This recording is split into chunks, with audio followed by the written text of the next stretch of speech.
America के 16वें राष्ट्रपति Abraham Lincoln ने अपनी मृत्यु से पहले एक सपना देखा था, जिसमें व्हाइट हाउस में वे एक ताबूत के पास खड़े हैं, जिसके पास कुछ लोग खड़े होकर रो रहे थे। जब उन्होंने पूछा कि इस ताबूत के अंदर कौन है, तो उन लोगों में से एक ने रोते हुए कहा कि इसमें अमेरिका के राष्ट्रपति हैं। इस सपने के कुछ दिन बाद ही 15 अप्रैल 1865 को उनकी हत्या कर दी गई।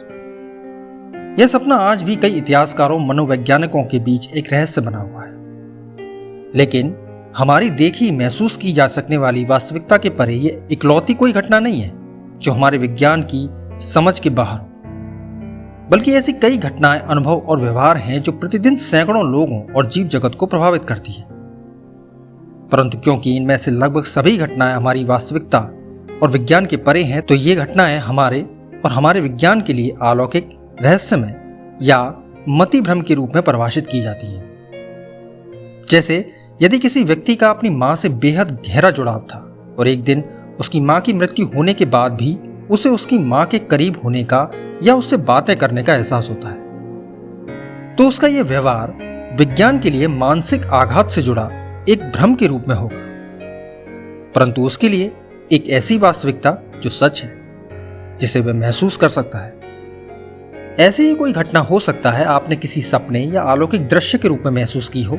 जिसे आप समझा नहीं सकते, लेकिन फिर भी आप उस पर यकीन करते हैं क्योंकि वह आपके लिए सच था। अब आप इन्हीं घटनाओं, विचारों, सपनों, व्यवहारों या अलौकिक दृश्यों को 10, 20 या 50 गुना बढ़ा दें, तो यह एक एबनॉर्मलिटी बन जाती है,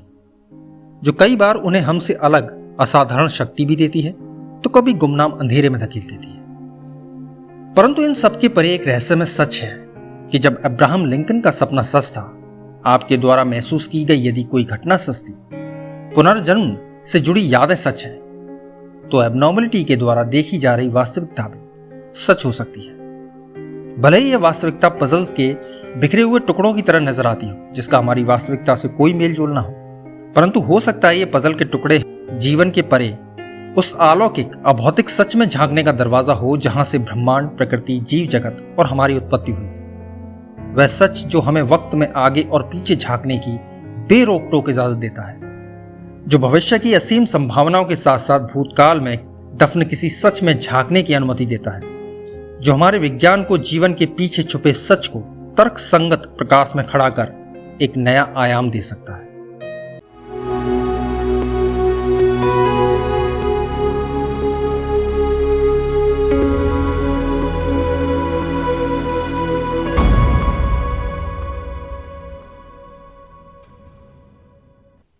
इस संसार में नॉर्मल और एबनॉर्मल के बीच बनी सीमा जो इन दोनों को अलग करती है, वह प्रत्येक व्यक्ति के अनुसार अलग अलग है। जैसे चोरों के एक समूह के लिए चोरी करना एक नॉर्मल बिहेवियर है, तो वहीं एक जज का उसे सजा सुनाना उसके लिए एक एबनॉर्मल बिहेवियर है। इसी प्रकार इस संसार में प्राचीन काल से आज तक प्रकृति, जीव जगत और मानव जगत में ऐसी कई रीति रिवाज, परंपराएं, आदर्श, नियम रहे हैं जो किसी के लिए नॉर्मल हो सकते हैं तो किसी के लिए एबनॉर्मल। यानी हम सभी जीवन भर इस नॉर्मल और एबनॉर्मल वास्तविकता के बीच झूलते रहते हैं। तो यदि आप नॉर्मल और एबनॉर्मल के बीच एक सटीक परिभाषा ढूंढें, तो जो वास्तविकता हम खुद स्वीकार करते हैं वह हमारे लिए नॉर्मल होगी, जो इंडिविजुअल एक्सेप्टेंस कहलाती है, और जो वास्तविकता हम पर फोर्सफुली अप्लाई की जाती है वह एबनॉर्मल बन जाती है, जो यूनिवर्सल एक्सेप्टेंस कहलाती है। जैसे एक 15 साल के टीनेजर को एक स्पोर्ट्स बाइक को राइड करना नॉर्मल वास्तविकता है जिसे वह एक्सेप्ट करता है, लेकिन कानून के द्वारा उसे ऐसा करने से रोकना उसके लिए अबनॉर्मल एक्सेप्टेंस है। तो एक यूनिवर्सल एक्सेप्टेंस बताता है कि प्रत्येक व्यक्ति का एक परिवार, समाज और किसी देश में उसका इंडिविजुअल एक्सेप्टेंस कैसा होना चाहिए। जैसे 15 साल के इस टीनेजर के बाइक राइड करने का इंडिविजुअल एक्सेप्टेंस को एक देश का कानून यूनिवर्सल एक्सेप्टेंस के रूप में उसे यह बता रहा है कि इस उम्र में उसका इंडिविजुअल एक्सेप्टेंस कैसा होना चाहिए, यानी उसे 18 साल के होने से पहले बाइक नहीं चलानी है। इस पृथ्वी पर मौजूद प्रत्येक जीव जंतु, पेड़ पौधे और मानव का इंडिविजुअल एक्सेप्टेंस वर्तमान में जितना यूनिवर्सल एक्सेप्टेंस के करीब होगा, वह उतना ही अपने परिवार, समूह, समाज और देश के लिए नॉर्मल है, और जितना अधिक वह दूर है वह उतना ही एबनॉर्मल कहलाएगा। जैसे मानव का क्रम विकास हमें दिखाता है कि प्राचीन काल में हमारी पूंछ हुआ करती थी, जो धीरे धीरे आधुनिक मानव में विलुप्त हो गई। परंतु सोचिए, जब पहला बच्चा विलुप्त होती पूंछ के पहले देखे जा सकने वाले परिवर्तन के साथ पैदा हुआ होगा, तो उस समय यूनिवर्सल एक्सेप्टेंस में पूंछ के शामिल होने के कारण वह बच्चा जरूर एबनॉर्मल कहलाया होगा। परंतु वास्तविकता में देखा जाए तो वह बच्चा आधुनिक मानव के भविष्य को लिए इंडिविजुअल एक्सेप्टेंस के साथ पैदा हुआ था,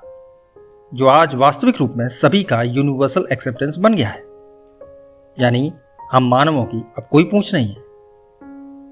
यानी मानव और जीव जगत और प्रकृति में मौजूद प्रत्येक परिणाम ने अपने अपने इंडिविजुअल एक्सेप्टेंस के आधार पर एक परिवार, समूह, समाज या पूरी जाति के लिए यूनिवर्सल एक्सेप्टेंस को जन्म दिया है, जो लगातार बदलता रहता है,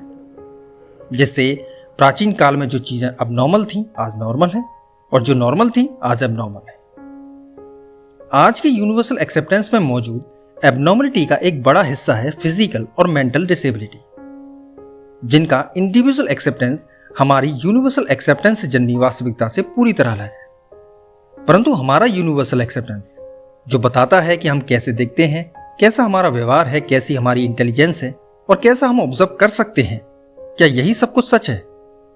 तो अब्राहम लिंकन के सपने और आपके साथ हुई किसी अलौकिक घटना, सिक्स सेंस, पुनर्जन्म की यादों के साथ साथ उन सभी घटनाओं, व्यवहार, विचार, सोच, कल्पनाओं को आप क्या कहेंगे, जिनका जवाब ना तो विज्ञान के पास है और ना ही हमारे यूनिवर्सल एक्सेप्टेंस के पास?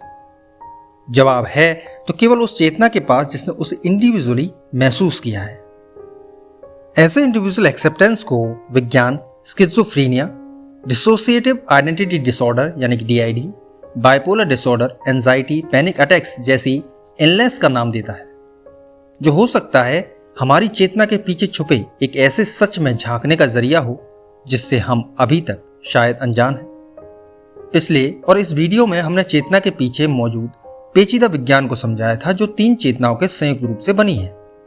S यानी स्पिरिचुअल कॉन्शियसनेस समय की अनिश्चित और अनियंत्रित गति को लिए उन कॉजेस का एक विशाल समूह है, जिनको एक नए परिवर्तन के लिए कर्म की आवश्यकता है।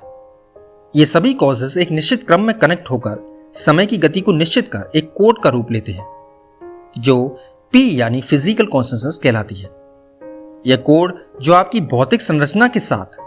सभी कॉजेस से जुड़े तमाम भौतिक अर्थों के ऑब्जर्वेशन के रूप में आपके इंडिविजुअल एक्सेप्टेंस को जन्म देता है, जिसके आधार पर आप कर्म करते हैं।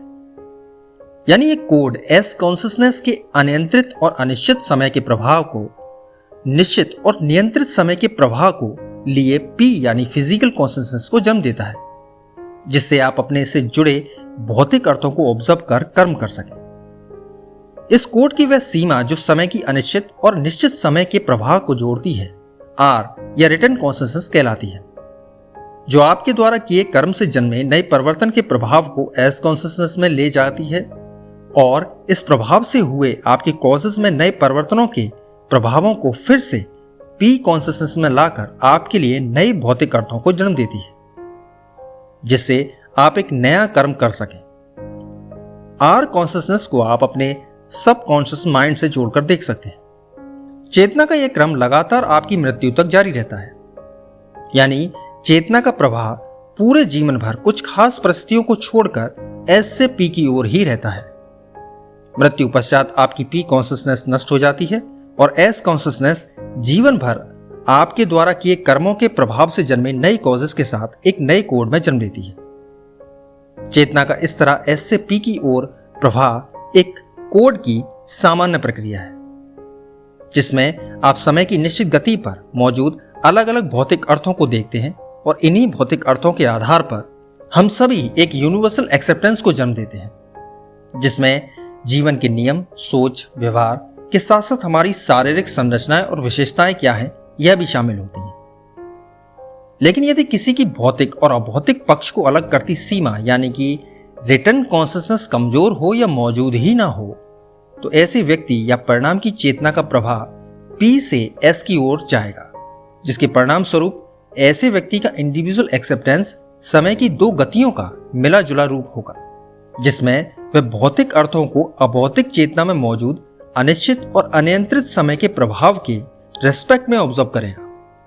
यानी उसे एक ही भौतिक अर्थ कई अर्थों में लगातार अनियंत्रित रूप से परिवर्तित होता हुआ नजर आएगा। और इसका कारण है अभौतिक पक्ष में प्रत्येक कॉज का हजारों परिवर्तनों और हजारों परिवर्तन कई हजार नए कॉजेस के रूप में एक समय पर मौजूद रहते हैं। कॉजेस और परिवर्तन का यूं एक साथ एक समय पर मौजूद होना स्टेट लेवल डिपेंडेंसी कहलाती है, जिसे हमने पिछले वीडियो में भी समझा था। और इसी स्टेट लेवल डिपेंडेंसी को पजल के बिखरे टुकड़ों के रूप में ऑब्जर्वेशन करने के असाधारण क्षमता के कारण उस व्यक्ति की वास्तविकता का कोई एक रूप पॉसिबल नहीं हो पाएगा, जिसके फलस्वरूप हम सभी के यूनिवर्सल एक्सेप्टेंस के लिए उसका इंडिविजुअल एक्सेप्टेंस एबनॉर्मलिटी बन जाएगा, जो उस व्यक्ति के कोड में जन्म से या किसी दुर्घटनावश हुए म्यूटेशन या मॉडिफिकेशन के कारण संभव हुआ, जिसने उसकी रिटर्न कॉन्शियसनेस को प्रभावित किया। कोड के मॉडिफिकेशन या म्यूटेशन के प्रकार या उसकी इंटेंसिटी के अनुसार उस व्यक्ति का इंडिविजुअल एक्सेप्टेंस प्रभावित होता है। किसी के लिए बहुत ज्यादा है तो किसी के लिए बेहद कम या कभी कभार होता है।